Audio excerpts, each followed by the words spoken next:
Welcome to the ARC Fitness More Than podcast, a space where we explore the challenges and the triumphs of overcoming addiction and thriving in recovery.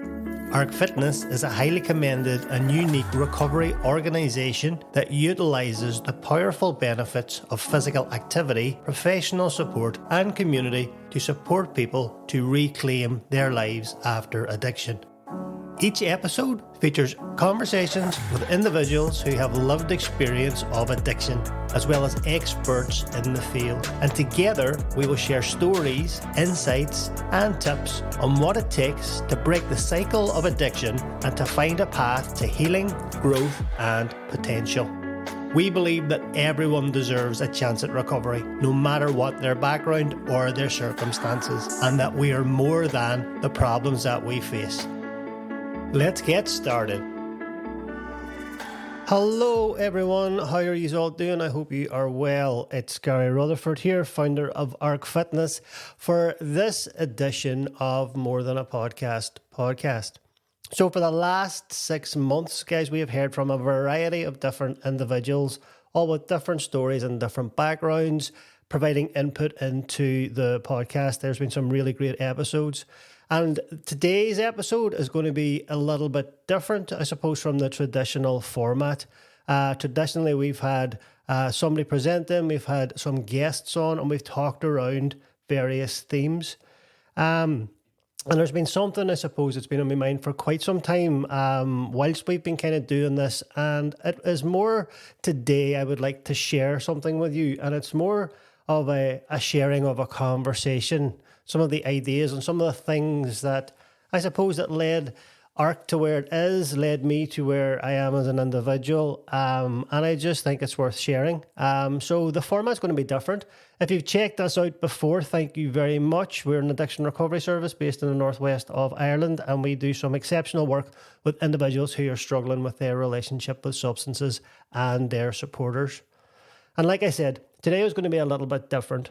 And I wanted to bring you a conversation or an idea. And while I was thinking of a title for the idea, I thought about hope. And hope is something that we talk about a lot within ARC as an organisation, something we promote whenever it comes to addiction and recovery.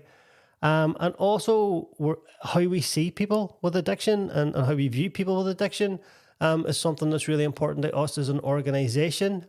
So I've decided to title this conversation Reframing Addiction, Shifting the Lens Towards Hope. And I want to start the conversation by asking all you guys that are listening a question. And the question is this: whenever you think about somebody with a substance use disorder or addiction, what are some of the words, or what are some of the thoughts, or what are some of the feelings that come into your mind? Now, obviously, you're not going to be able to share those with me, but I do want you to hold those images or those words in your mind as we progress through this conversation. Because you see, the challenges faced by those people struggling with addiction can be so deep and they can be so painful that it can change the course of their entire lives. And the shame and the powerlessness that addiction can cause people can be paralysing, and it keeps people stuck, and lives are needlessly slipping away into something that is preventable and that is treatable. And I suppose as an addiction nurse therapist, I regularly ask people from all different walks of life that very same question that I asked you at the start of this conversation. And some of the typical responses that I get are things like alcoholic, junkie, hurt, hopelessness, darkness, worthless, addict, aggression, and plenty more negative associations. And I want to ask you, did any of these come into your mind whenever I asked you that question of what comes into your mind when you think of somebody struggling with addiction? Because people struggling with addiction are often viewed in such a negative light. And the narrative has long since been that addiction is this hopeless condition that few people recover from. My hope, I suppose, for this conversation, if you'll allow it, is to attempt to change the lens by which we view people with addiction or substance use disorders. And I want to bring to light how our inherent judgments, our unconscious bias, how that stigmatizes people and it prevents them from accessing the light, the hope, and the possibility that recovery can bring. You see, I want to highlight that people can and do recover from addiction, but not only that they can go on and do go on to do amazing things. So if you've just joined us for the first time, let's do a proper introduction because I think that that's important. My name is Gary Rutherford, and I am a registered mental health nurse and an addiction nurse therapist. In 2022, I was proudly voted the Royal College of Nursing's Nurse of the Year by my peers within the nursing profession. But I'm also the founder of a not-for-profit addiction recovery organisation called ARC Fitness. And through this, ARC Fitness supports recovery from substance use for individuals and their families through access to physical activity, professional support, community, and importantly, hope.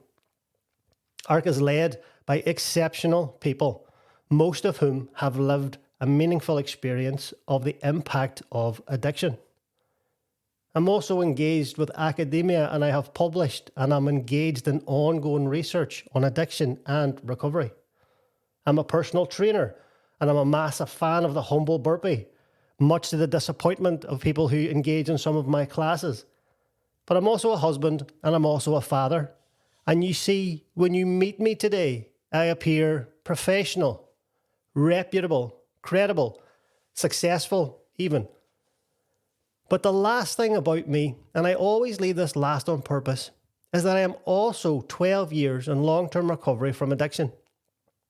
This reputable, credible, even successful guy was drug and alcohol dependent for 15 years and led a very different life than the one that he does today.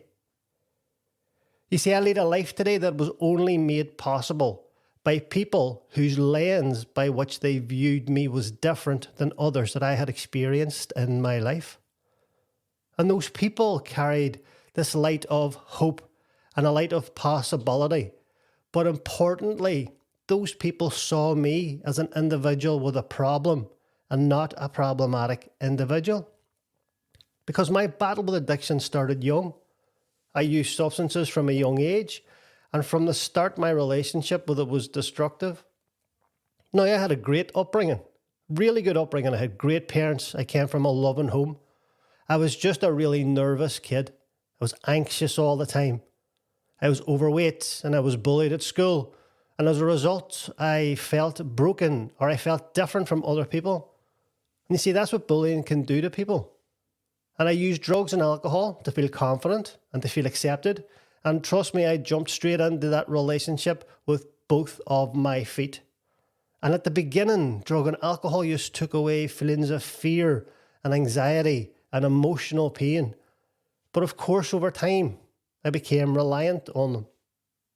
And addiction, just like as it does for many people, eventually took me to some pretty dark places and led me to make some very poor decisions and causing hurt to so many people. You see, by the age of 30, I had a failed marriage. I had lost jobs. I had collected criminal convictions.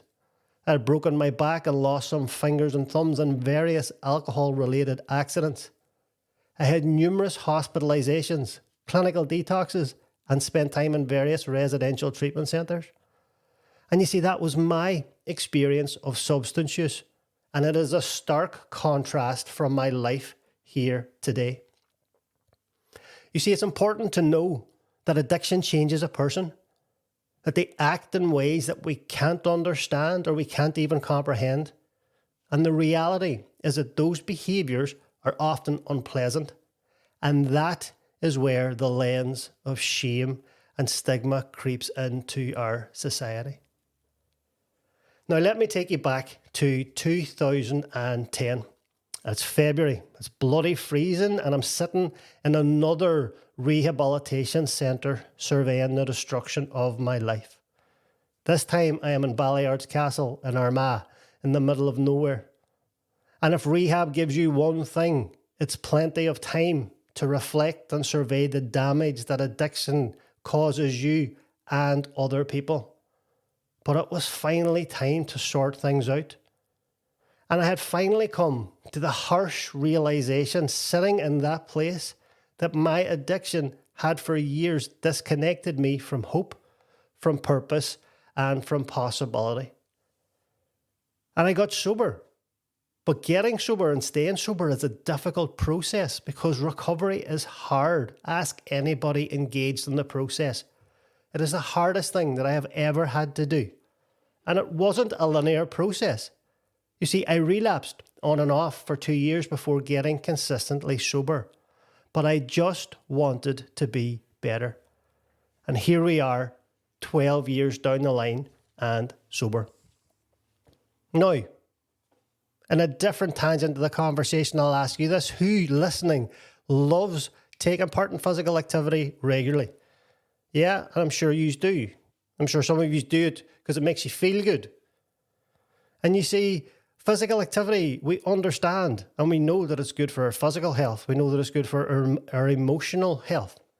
But the use of physical activity to support individuals struggling with substance disorder is not a new concept. The research about it has been around for about 42 years. And you see, physical activity was a game changer for me, and it played this massive part in my recovery from addiction. I want to take you back, and I remember a good friend of mine, a friend called Tim, and Tim came round to my flat. Now, it was 4 weeks after my last relapse, and he was bringing me to a running club. Now, I would love to tell you that I got there and I looked like a gazelle and took it like a duck to water, but that was definitely not the case. It was an awful experience. I was unfit. I was unhealthy, as you can imagine. And I was far from an image of a runner, as you could even imagine. I got to the session. It was cold, wet, dark, muddy. I puked after the session. And I remember saying to Tim, lad, that's it. Never again. I'm retiring. I'm done. This running thing is not for me. However, Tim being Tim, and those who know Tim will know this, he knew something that I didn't. And with some gentle persuasion, basically a swift kick in the backside, I found myself back at the running club the following week whenever Tim came round to the flat. And guess what happened? Did the session, didn't die. It was just that little bit easier than the first time that I went. Now, not by much, but enough for me to want to go back again and again and start attending regular sessions at the running club. And over time, I became increasingly confident, more resilient. I felt healthier. I started to see these improvements in self-esteem and self-worth, both of which had been stripped away by my addiction over the years.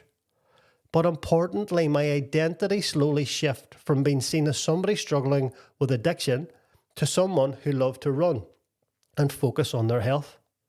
You see, now I was engaged in a community of people who didn't see me as an addict or didn't see me as an alcoholic. No, you see, they saw me as a runner. They viewed me through this very different lens. And the work that I do was birthed and created from this experience. You see, with ARC, I wanted to create something special that supported people impacted by substance use. But not only that, I wanted to empower people to thrive and succeed in a life that is possible to anybody that is willing to engage in the process.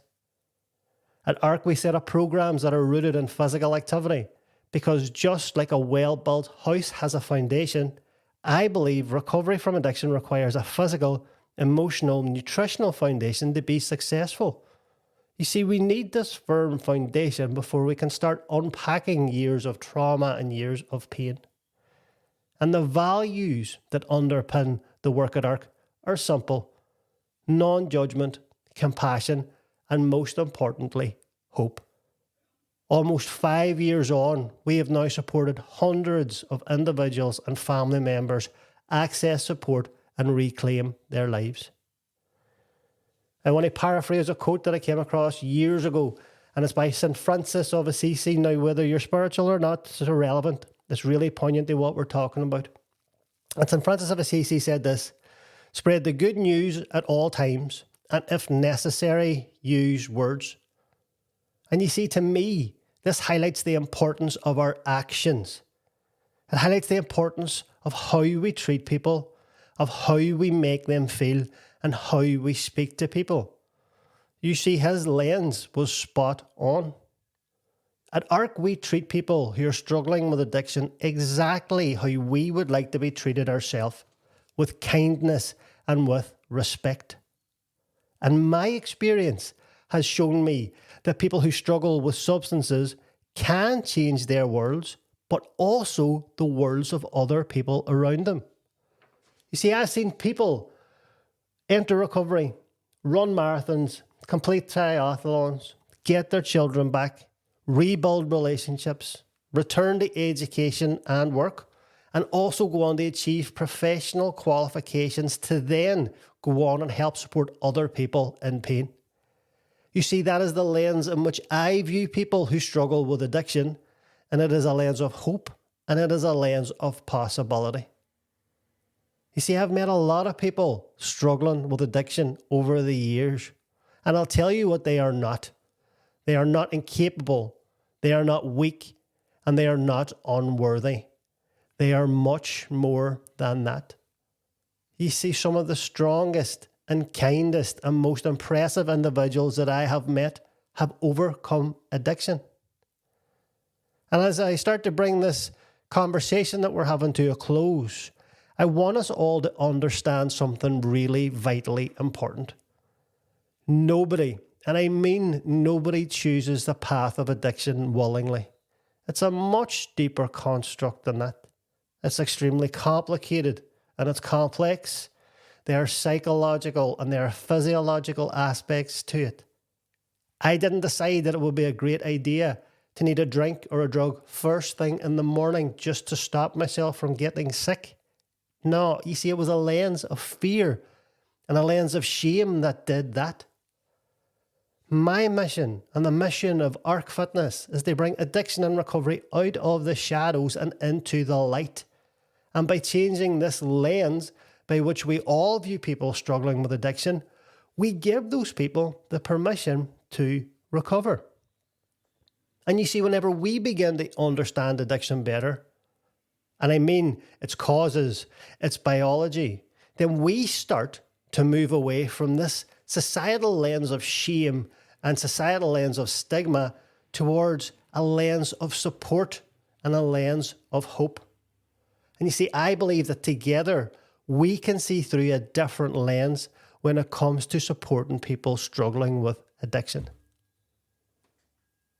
So, my final question as I leave this conversation with you today is, what are some of the things now that come into your mind when you think about somebody struggling with addiction or a substance use disorder?